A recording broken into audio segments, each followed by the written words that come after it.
ప్రాచీన శాస్త్రీయ అత్యాధునిక వైద్య విధానాలను వినూత్నంగా ఒకే గొడుగు కింద అందుబాటులోకి తీసుకొచ్చింది మెడి9 ఇంటిగ్రేటెడ్ మెడికల్ సిస్టమ్. భారతదేశానికి స్వాతంత్రం రాకముందు విద్యా విధానం గురుకులాల్లో ఉండేది.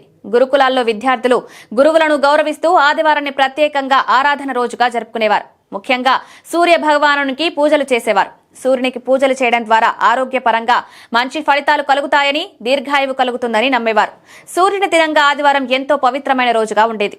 అయితే బ్రిటిష్ పాలనలో భారత సంస్కృతిని మార్పు చేయాలనుకున్నారు. బ్రిటిష్ ప్రభుత్వంలో ఒక కమిటీ ఏర్పాటు చేసి భారతదేశ ప్రజల సంప్రదాయాలను మార్చకపోతే తమ పాలన కష్టమవుతుందని భావించారు. అందుకే వారు ఆదివారాన్ని అధికారిక సెలవు దినంగా ప్రకటించారు. ఇది భారత సంప్రదాయాలను పూర్తిగా మార్చడానికి ఒక వ్యూహంగా ఉపయోగించారు. బ్రిటిష్ పాలకులు ఆదివారం విశ్రాంతి దినంగా ప్రకటించి పాశ్చాత్య జీవన విధానం భారతీయులకు అలవాటు చేయడం మొదలుపెట్టారు. మాంసాహారం, మద్యం సేవనాన్ని ప్రోత్సహించారు.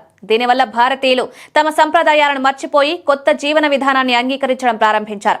జ్యోతిష్య శాస్త్రం ప్రకారం ఆదివారాన్ని పవిత్రంగా పూజించడం వల్ల శరీర శుద్ధి, మానసిక ప్రశాంతత లభిస్తాయి. మాంసాహారం తినడం వల్ల శరీరంలో అధిక వేడి పెరుగుతుందని, ఇది ఆరోగ్యపరంగా మంచిది కాదని చెప్పారు. సూర్యుడు శరీరానికి ప్రతిరోజు శక్తినిచ్చే శక్తి స్థానం కాబట్టి ఆ రోజున శరీరాన్ని స్వచ్ఛంగా ఉంచి సౌమ్యమైన ఆహారం తీసుకోవడం శ్రేయస్కరం. ఆ రోజు మాంసాహారం తినడం వల్ల సూర్యుని శక్తిని కలుషితం చేయడమేననే నమ్మకం ఉంది.